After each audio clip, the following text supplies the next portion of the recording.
ဘာဦးကျန်းခန်းကြီး26အာဗြဟံလက်ထက်ထိုပြည်၌ဖြစ်ပူသောအစာခေါင်းပါခြင်းမှတပါနောက်တစ်ဖန်အစာကောင်းပါခြင်းရှိပြန်သည်ဖြစ်၍ဣဇက်သည်ဖိလတိမင်းကြီးအဘိမလက်နေရာဂေရာမြို့သို့သွားလေ၏ထာဝရဘုရားသည်လည်းသူ့အားထင်ရှား၍သင်သည်အေဂုတုပြည်သို့မသွားနှင့်ငါပြောလက်တန့်သောပြည်၌နေလော့ယခုဤပြည်၌တဲခို၍နေလော့သင်ဘက်မှငါနေ၍ကောင်းကြီးပေးမည်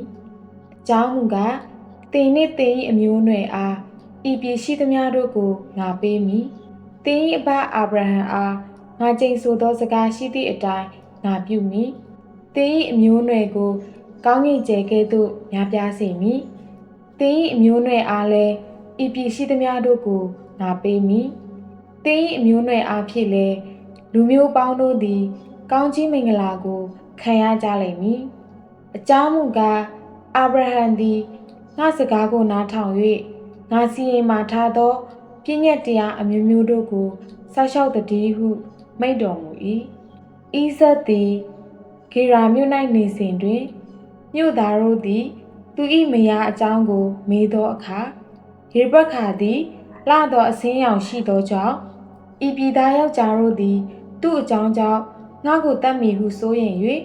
သူသည်ငါမယားဖြစ်သည်ဟုမပြောမဆိုငါနှမဖြစ်သည်ဟုပြောဆို၏ထိုမြို့၌ကာလအင်တန်ကြာနေပြီးမှတနေ့သ၌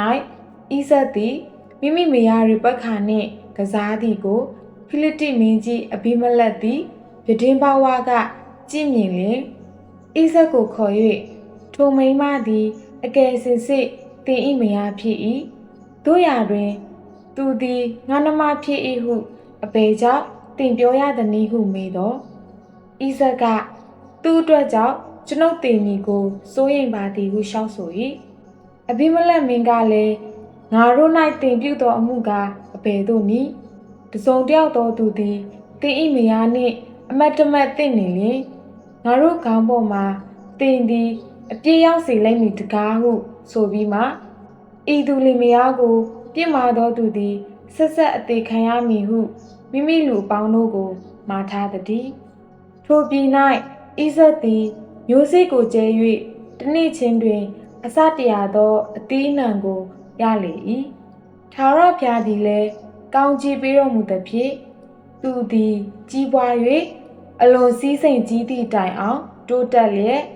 စီးပွားဥစ္စာများပြားစွာဖြစ်လေ၏တိုးစုနွားစုများကျုံများနှင့်ပြည့်စုံကြွယ်ဝ၏ထို့ကြောင့်ဖိလိတိလူတို့သည်သူ့ကိုညှဉ်းဆူကြ၏အဘအာဗြဟံလက်ထက်၌အဘ၏ကျွန်တို့တူးသောရေတွင်းရှိသမျှတို့ကိုမြင်နှင့်ဖိုးပိတ်ကြ၏အဘိမလက်မင်းကလည်းသင်သည်ငါတို့ထက်တကူကြီး၏ငါတို့ထံမှထွက်သွားလောဟုဣဇက်ကိုအမိန့်ရှိသောကြောင့်ဣဇက်သည်ထိုမြို့မှထွက်သွားပြီးလျှင်ဂေရာချိုင်း၌တဲကိုဆောက်၍နေလေ၏ထိုအခါဣဇက်သည်အဘအာဗြဟံကျွန်တို့တူး၍အဘတည်သောနောက်ဖိလိတိလူတို့ဖို့သောရေတွင်းတို့ကိုတူးဖော်ပြန်၍အထက်ကအဘသမုတ်သောအမည်ဖြင့်သမုတ်လေ၏ဣဇက်ကျွန်တို့လည်းဂျိုက်ထဲ၌တူး၍ဆိုင်းရည်တွင်ကိုတွေ့ကြ၏ဂေရာမျိုးသားနွားချောင်းတို့ကလည်းဤရည်သည်ငါတို့ရည်ဤရည်သည်ငါတို့ရည်ဖြစ်၏ဟုဣဇက်၏နွားချောင်းတို့နှင့်လူရဲ့ပြောဆိုကြ၏ထိုသို့အချင်းချင်းလူရဲ့ကြသောကြောင့်ထိုရည်တွင်ကိုအေသက်အမည်ဖြင့်မှတ်လေ၏နောက်တစ်ဖန်အခြားသောရည်တွင်ကိုတူးပြန်ကြ၏ထိုရည်တွင်ကိုလည်းတစ်ဖန်လူကြသောကြောင့်တိတနအမည်ဖြင့်မှတ်လေ၏ထိုရမှနေရာပြောင်း၍အခြားသောရည်တွင်ကိုတူးကြ၏ထိုရည်တွင်ကိုအဘယ်သူမျှမလူရဲ့သောကြောင့်ငါတို့နေစရာအခွင့်ကိုယခုထာဝရဘုရားပေးတော်မူပြီးဖြစ်၍ဤပြည်၌ငါတို့သည်စီးပွားများပြားကြလိမ့်မည်ဟုဆိုလျက်ထိုရည်တွင်ကိုယေဟောဘုတ်အမည်ဖြင့်မှတ်သည်တဖန်ထိုအရမှဘေရရှေဘအရက်သို့ပြောင်းလေ၏ထိုနေ့ညမှာထာဝရဘုရားသည်ထင်ရှား၍ငါသည်သင်၏အဘအာဗြဟံ၏ဘုရားဖြစ်၏မစိုးရိမ်နှင့်ငါသည်သင်ဘက်မှရှိ၏ငါသည်ကောင်းကြီးပေးမည်ငါ၏ကျွန်အာဗြဟံအတွက်သ တင်း၏အမျိုးနွယ်ကိုငါမြတ်ပြားစေမည်ဟုမိန့်တော်မူ၏ထိုအရ၌ရစ်ပလင်ကိုတည်၍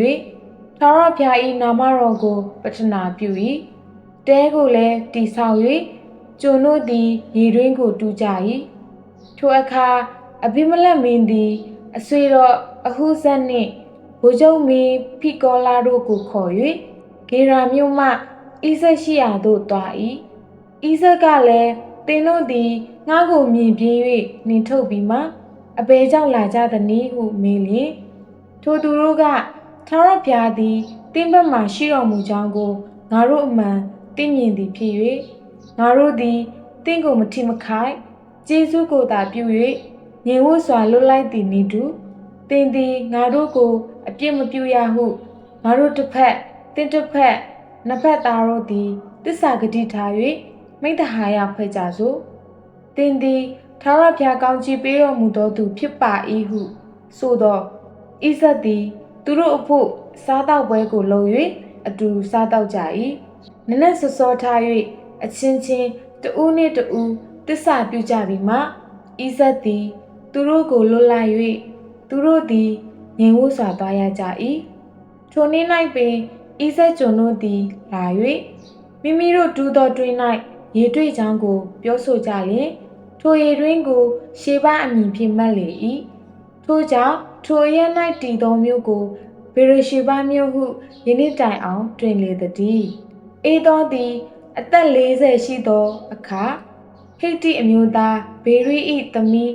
ယူဒိတ်ဟိတ္တိအမျိုးသားအေလုံ၏သမီးဘာရှမန်တို့နှင့်အိမ်အောင်လေ၏ထိုမိန်းမတို့သည်ဣဇက်နှင့်ရေဘက္ခါ၌စိတ်နှလုံးပူပန်စရာအကြောင်းဖြစ်သည်